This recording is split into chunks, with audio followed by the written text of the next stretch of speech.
Let the countdown continue.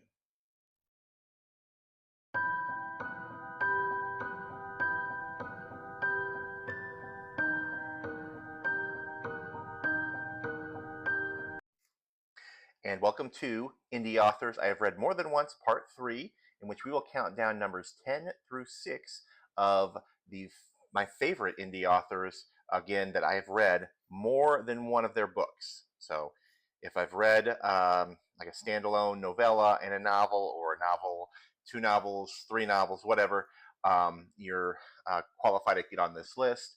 And I've read so many. I hate to leave anybody off the list, but there's so many great indie authors, and there's some I've only read one because either I haven't gotten around to reading more of their stuff, or they've only written one thing, and that's all I've been able to read. In any event, no more rambling. These are the numbers 10 through 6 of the top 10, or top 20 is the full thing. The top indie authors I've read more than once, and here is number 10.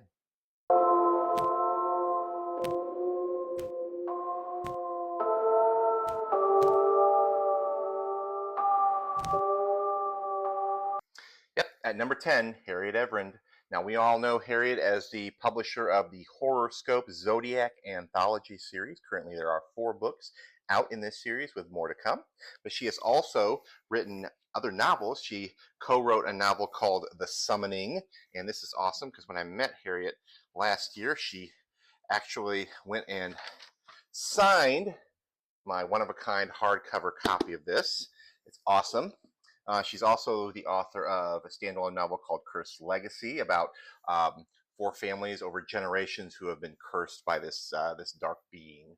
So if you have a chance, I'm sure many of you in the indie author community know who Harriet Evering is. If you have not checked her books out, check them out. She's got short stories out there. She's got, of course, the Horoscope, which again is more various different authors, but I know she has contributed her own work to this as well. Again, The Summoning, Cursed Legacy. I believe she's going to have more coming out at some point. A Cursed Legacy sequel is in the works. So give her a shout out. Look for her books on Amazon and the other places that she might carry them. You can follow her on her Instagram, where she is very active. She also has her own publishing house called January Ember Press. So you should check them out and check some of their books out as well. So yes, number 10, Harriet Evering.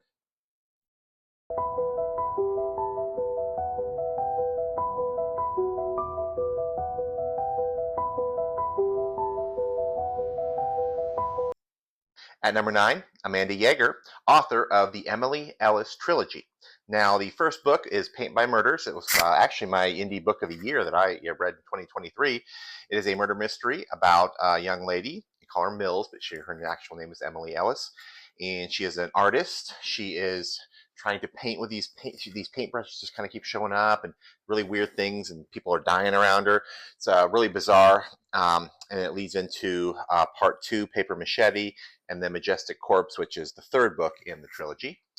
And you find out the killer's identity at the end of the first book. So there's really not a mystery in books 2 and 3, other than what the hell is going on behind the scenes with this group of artists that are kind of demented, so to speak. But if you're into good thrillers, definitely check out Amanda Yeager's trilogy, the Emily Ellis trilogy, and starting off with Paint by Murders, which is the first book in the series. And you can also catch her standalone novel, Breathtaking. I have not read that book yet. It's on my TBR, though, and I can't wait because I know it's going to be a good one, just like the other ones. So yeah, Amanda Yeager, number 9, check her out.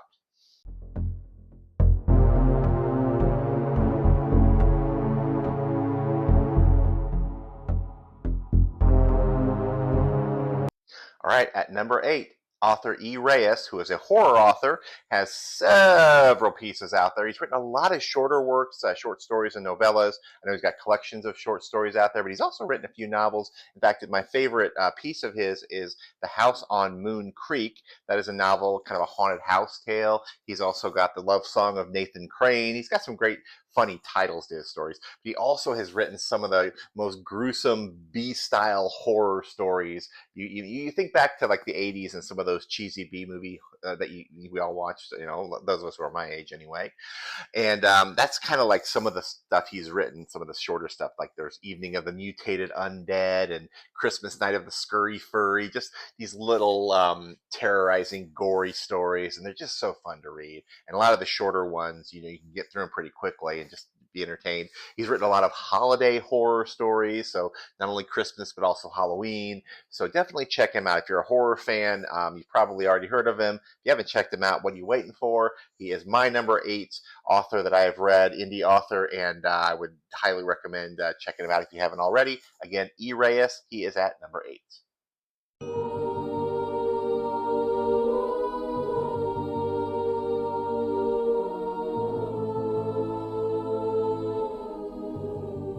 Up to number 7, we have Lashane Arnett. She is the author of the Sadie Reed series. This is a collection of paranormal thrillers, 2 books in the series, The Pain Eater and The Magic Man. There will be more, I know, because I finished The Magic Man last month, and it did have sort of an ending that said that there's going to be another book in this series. So, yeah, I cannot wait for that. This has been, she's been one of my favorite authors over the last couple of years, definitely with these 2, and I can't wait to read what she has next in the 3rd book in this Sadie Reed series. If you like paranormal stories, this book is basically about Sadie Reed, who is the main character, and she's learning about these abilities that she has, these abilities to basically help people, but there is some evil out there, and she's kind of tracking it down.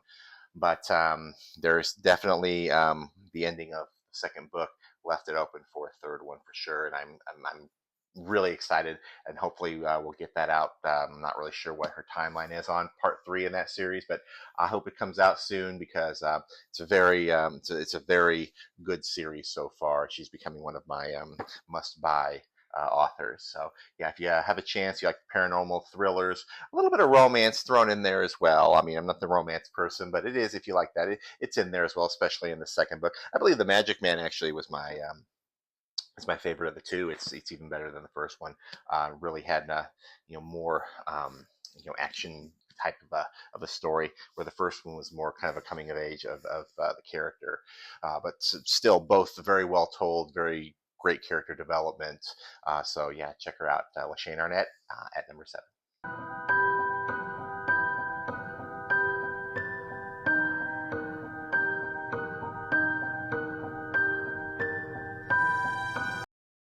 What is White Harbor?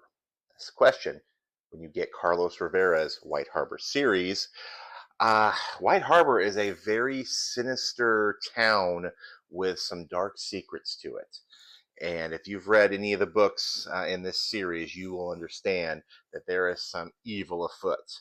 So there are 3 books in the series. I believe it's going to end as a trilogy. The books are very long. I've teased the author about this, but they are very well told stories, very well developed. A lot of good plots and subplots, but it has to do with a town that's been kind of cursed almost. Basically, there's some evil entities in there. There's a house that basically draws people in, and it's almost like people have to like die in that house to keep this evil from escaping. And it's a very compelling story. If you're a horror fan, there are some gruesome moments, and the author does not hold back. Nobody is safe in these books. Okay, so if you go in thinking, oh, this is my favorite character and then they're going to survive, don't bet on it. I mean, I'm not going to give away who lives and who dies, but no one is safe in this series. So that's the big surprise with this one. So number 6, Carlos Rivera, the White Harbor series, very good series. Been one of my favorites again over the last couple of years. But yeah, it's definitely worth the time to invest in reading these. Very long trilogy. Probably could have been about 6 books, but it is 3, and but they are very good for any horror fan. So I would highly recommend.